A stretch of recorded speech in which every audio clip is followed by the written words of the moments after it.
Hello,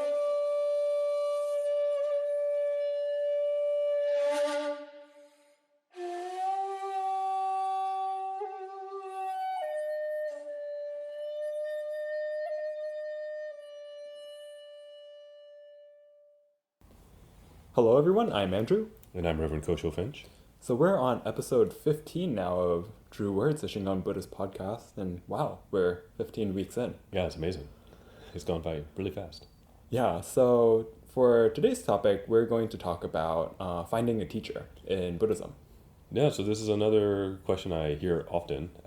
So a lot of people who contact us, having had interest through the podcast, usually say that there's not a center or teacher near them, or just in general, they've gone to a lot of different places and they don't know how to select a teacher or what qualities to look for and things like that. So we thought it would be a good topic for today.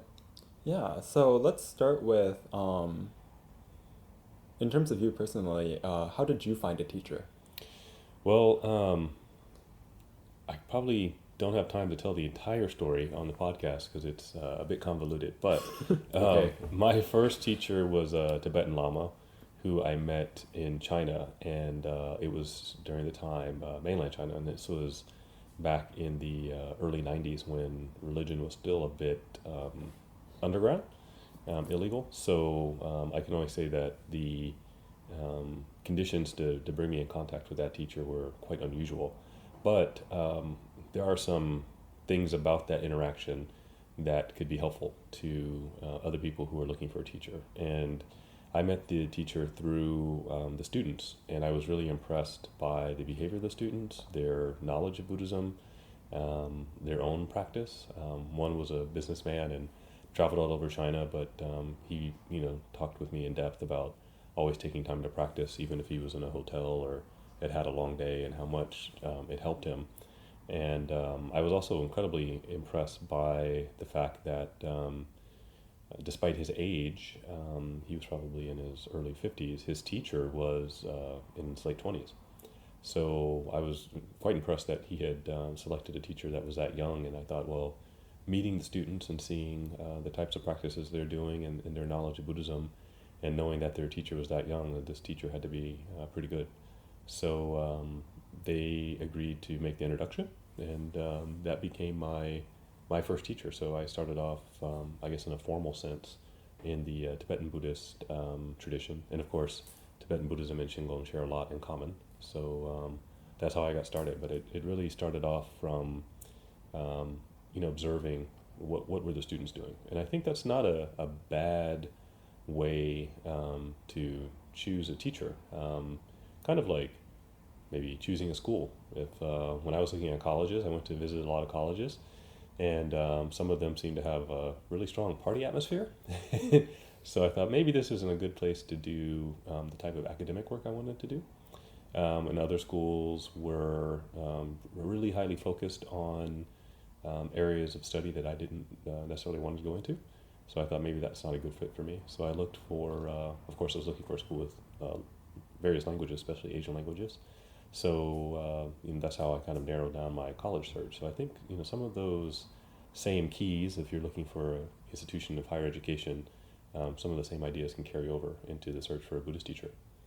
So did you have a particular experience in finding a teacher, or did you just get lucky and happened that the local temple had a good teacher? So I actually bounced around Portland temples for a while.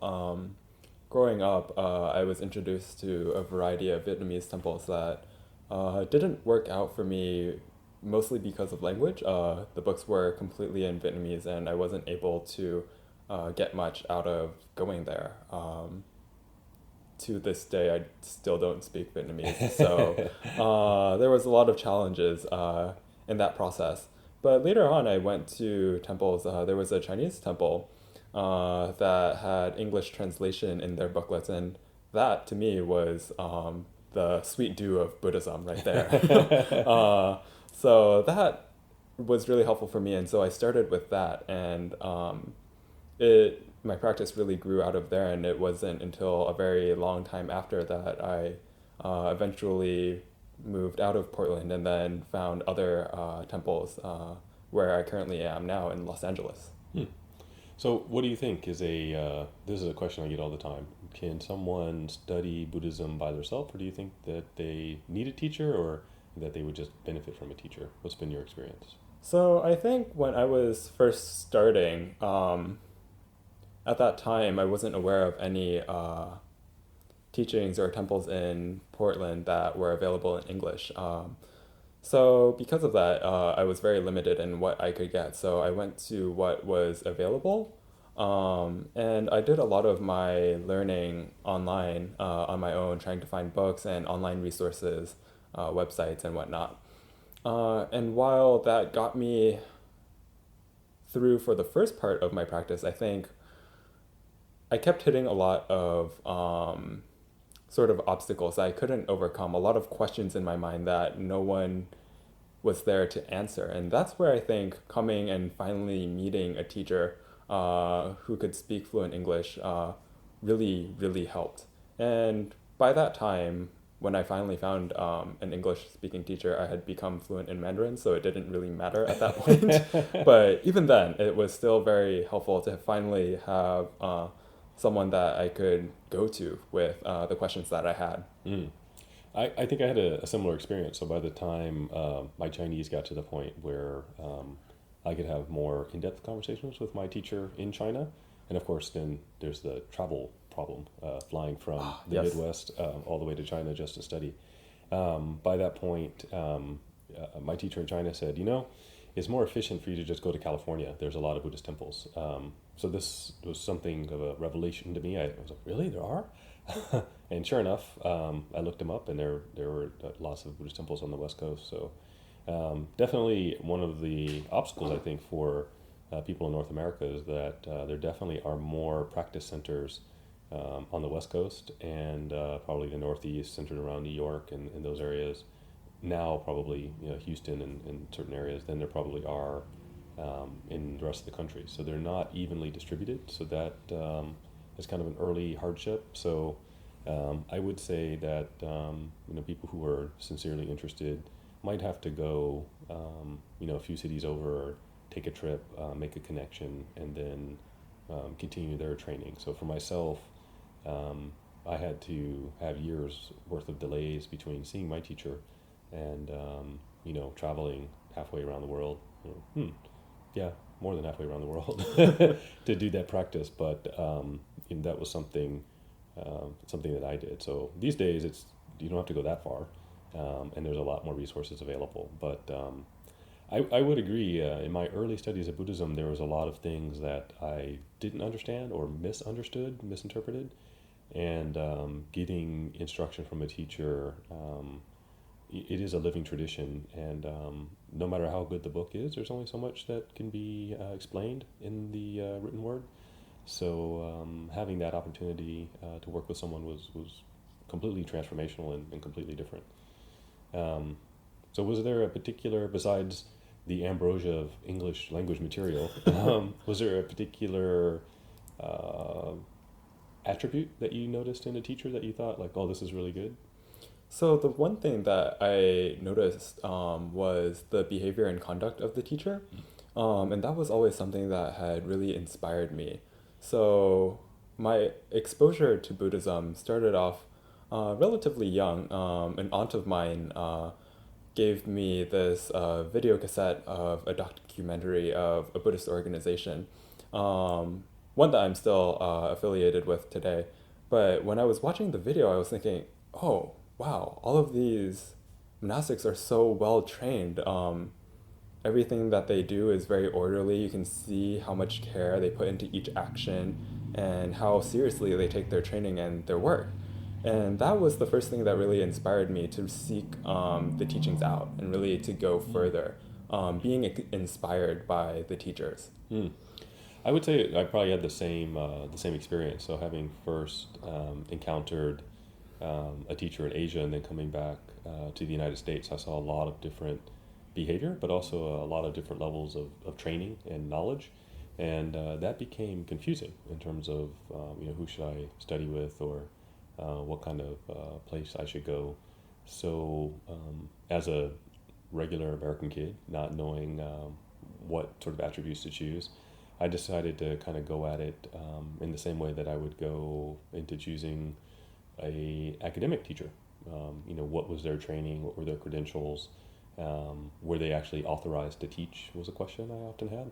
So one of the things I noticed by reading a lot of books in the United States was that a lot of teachers would say, "Well, they studied with this person or that person," and I always wondered what that meant. What did it mean when they said they studied with that person? Did they study with them for more than a day, or I wanted a little bit more detail.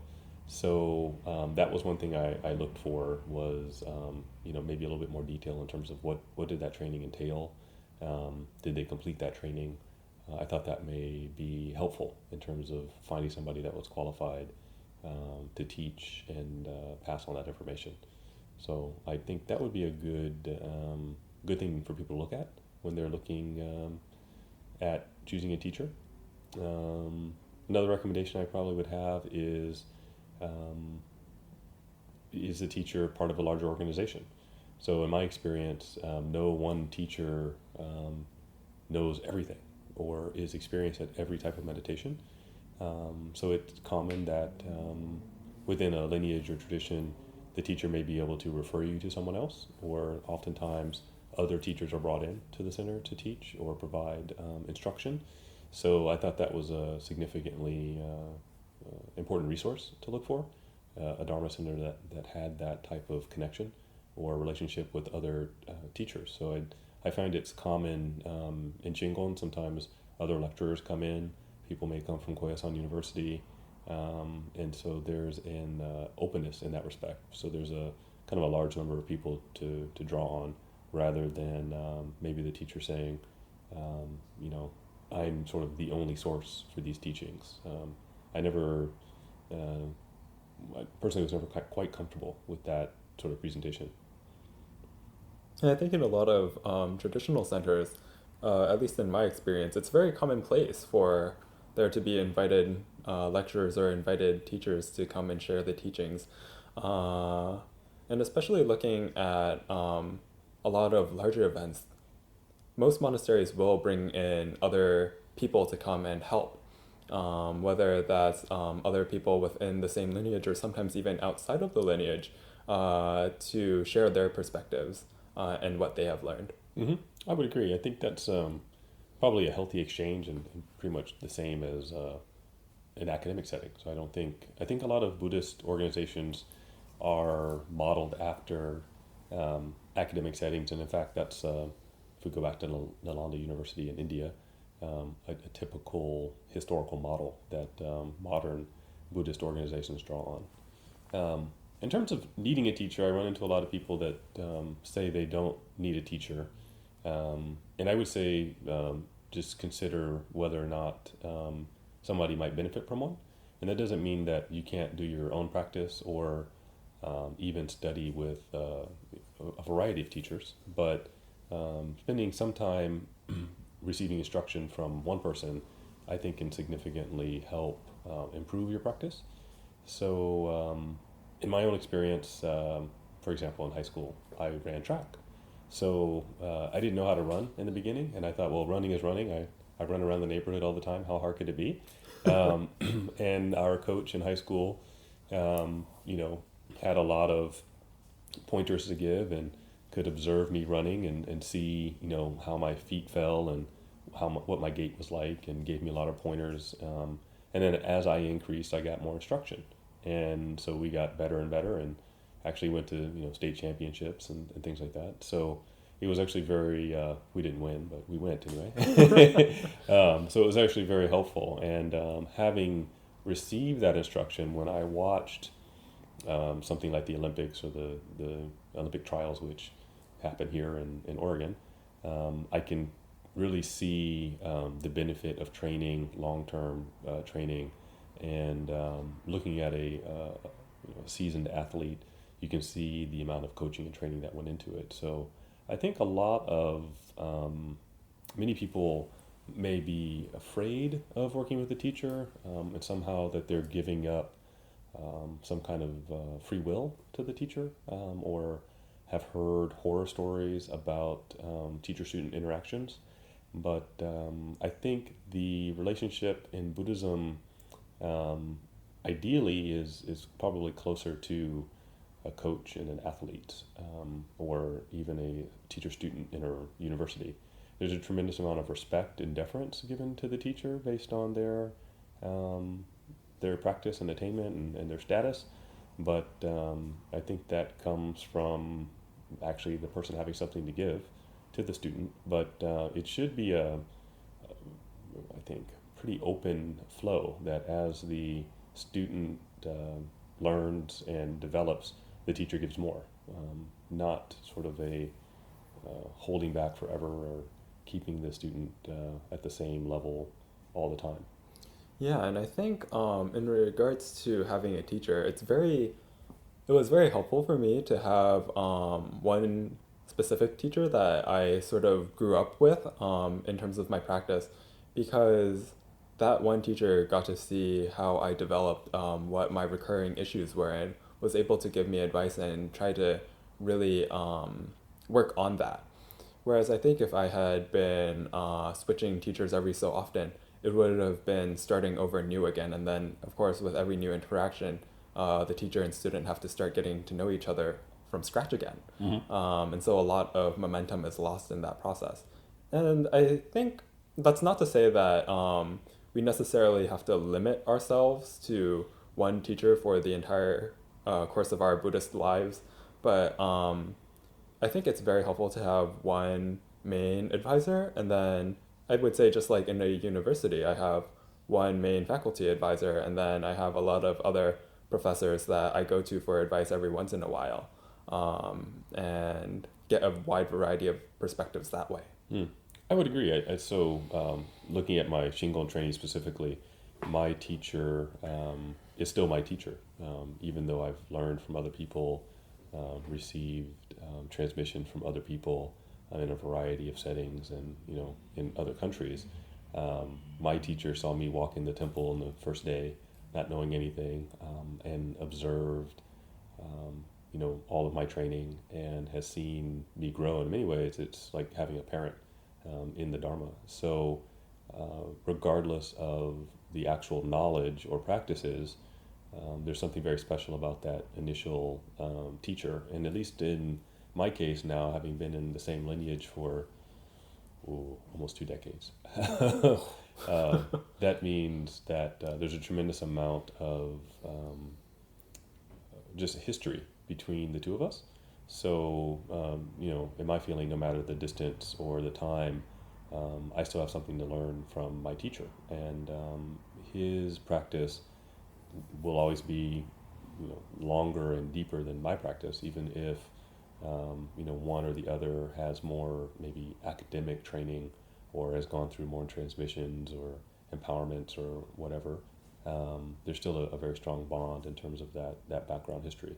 And I found that having had that history over the years, things that my teacher told me, years and years ago, now I understand them. Or things that they shared about their own practice, now I have a different perspective on it. So there's a deepening and enriching of my own practice through that interaction. So having a teacher has been, critical importance. Um, the other thing, one thing I looked at before I became part of Koyasan Shingon Buddhism was I was impressed by the overall lineage, training center, the fact there was a university, a long history in Japan, and so that longevity, at least on the outside, helped allay some concerns I had over, this organization I had never heard of.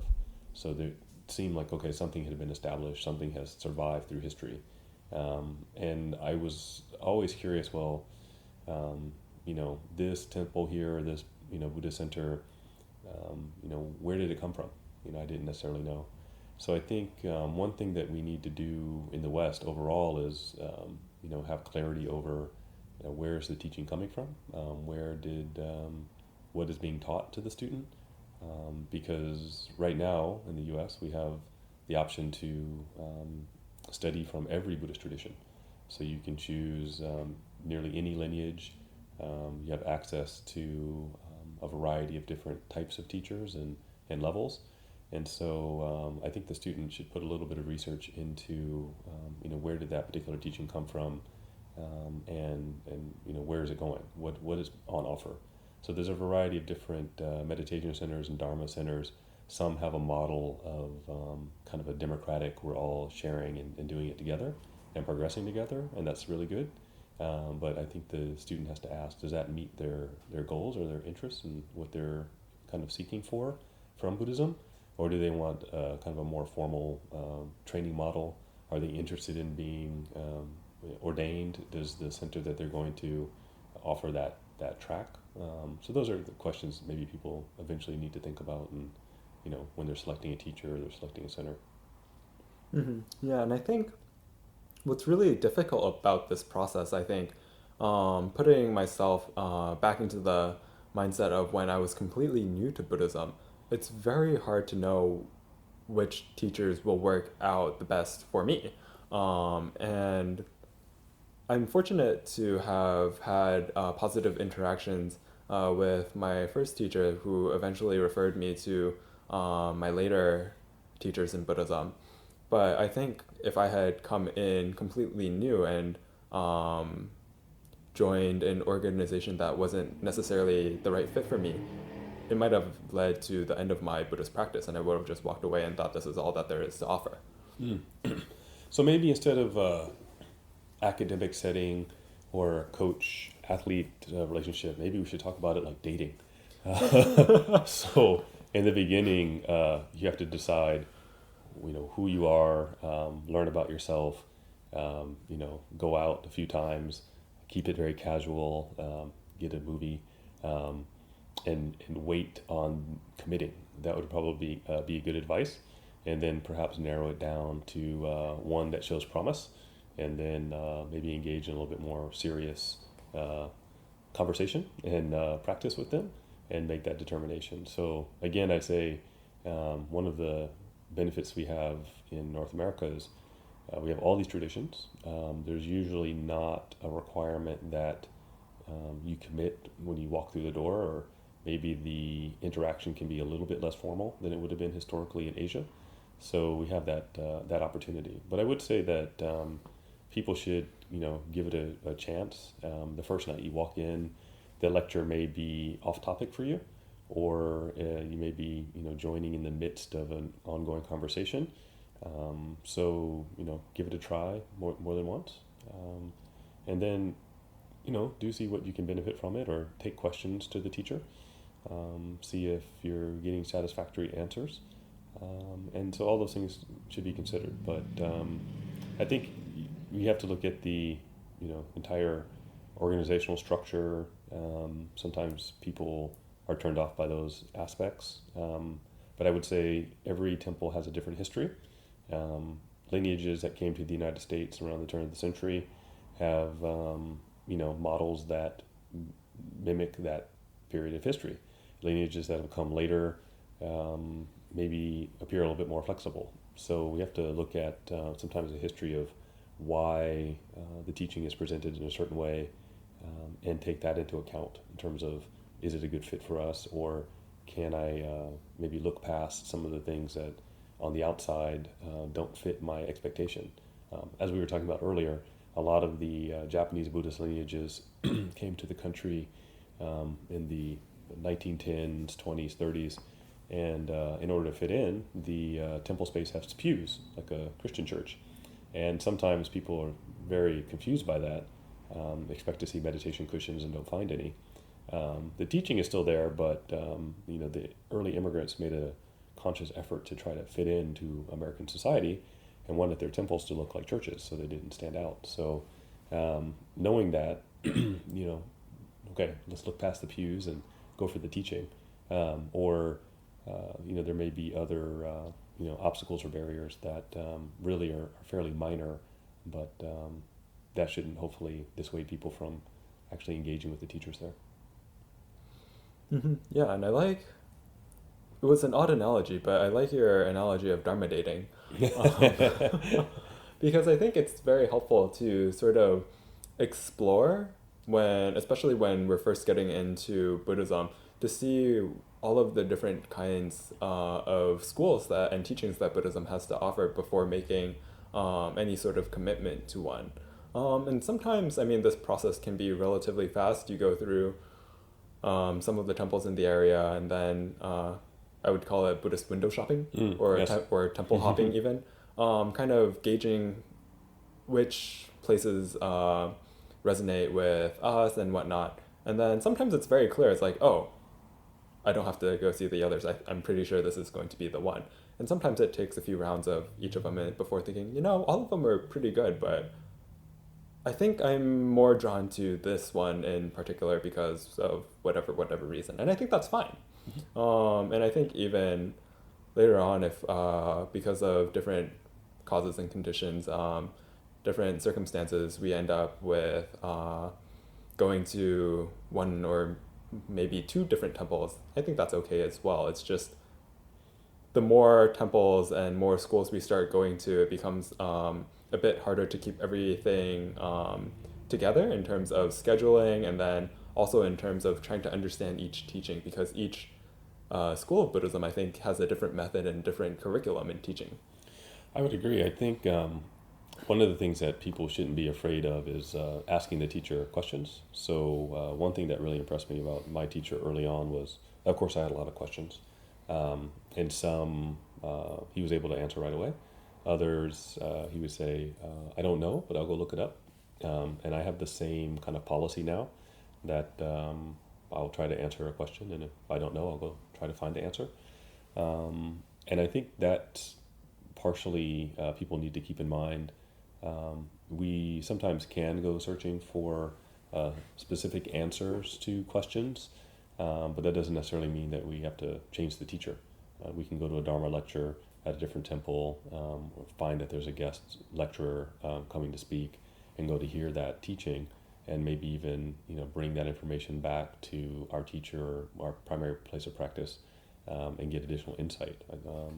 I would encourage broad study, but it is helpful sometimes to deepen a relationship with one teacher and get into a particular practice rather than staying very, very shallow forever.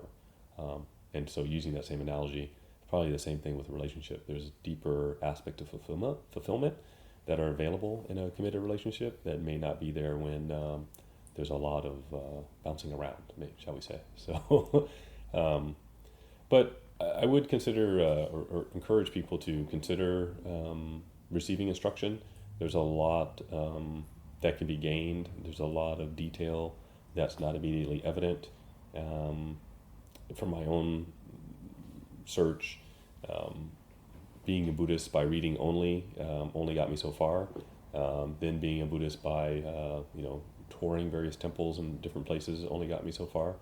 But it wasn't really until I engaged with the teacher and received a teaching that someone gave to me specifically and said, do this, and actually practiced it, that I had some, I would say, dramatic changes in terms of what I felt was my understanding of the Buddhist teaching and my own meditation practice. So I would say people should consider it, but they also have to keep in mind, maybe more on the line of the coach, that sometimes there will be strong encouragement to change or make adjustments, and those things won't always be comfortable for us, but they should be coming from a place of compassion and a place of wanting to see the student improve. So sometimes, just like when you're children, parents do things that we don't like, but hopefully it's for our own good. So we have to analyze, well, what's the motivation, not just say, well, I didn't like that, so I'm gonna leave the temple or leave the teacher. But I often hear too, sometimes people feel like they're being held back. So that's also another area where we need to analyze our motivation. Is our motivation just to move on past a practice that we don't like, or is it that we've sort of exhausted the resources of that particular center or teacher? So those things I think are important for us to just ask those questions before either jumping in or jumping out of any relationship with the teacher. The other aspect of choosing a teacher or thinking about a teacher is kind of what I said in the beginning, is where did the teaching come from? What's the motivation to teach? I've seen some meditation centers coming up that have an overt profit motive. They're actually kind of almost like chain meditation stores in a way.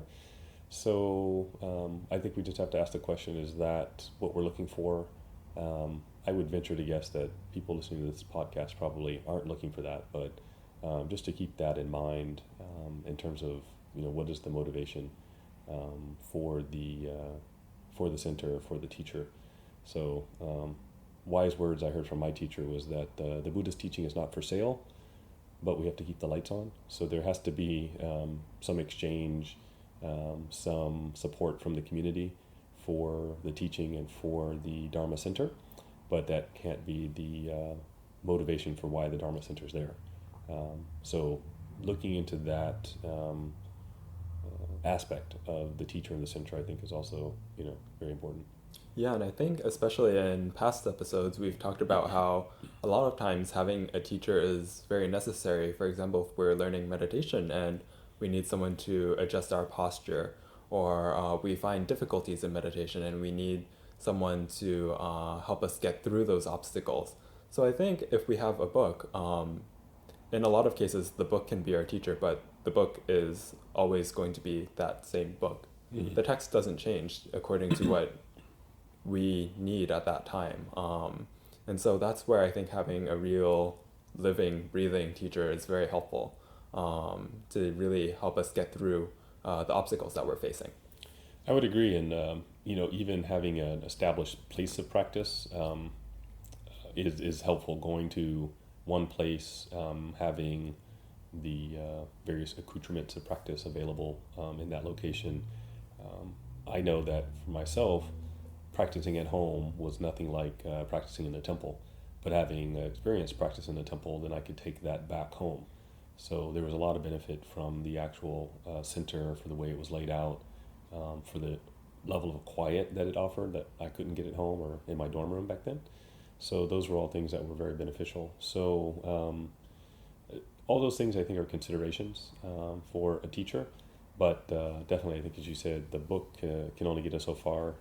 There's a lot of things that I misread about Buddhist teaching, and for good or bad, we're still in the early phase of a lot of sutras being translated into English. And if reading the original Chinese or Sanskrit, and then reading the English, we're reading through the translators' experience, their maybe regional choice of language and words, and some of the nuances that are there are not necessarily always intended in the original text. I remember some of the early translations I read always had specific pronoun, so it would say he throughout. And then reading the Chinese, I just realized, well, there's just person. It just meant sentient being. There was no gender-specific pronoun, and that completely changed my view of the text. So a lot of times there's a lot of nuance in Buddhist teaching that we're not going to get out of a book, and that's really only going to come from someone else's years of practice. And so there's a lot of benefit. Instead of us struggling on it by ourselves, we can hear directly from a teacher. So if you have other questions about teachers or choosing a teacher, feel free to leave comments if you're watching this on YouTube, or leave a comment on our blog, or send us an email. We'll try to answer those questions. But I think we'll wrap up episode 15, and thanks again to all of our listeners.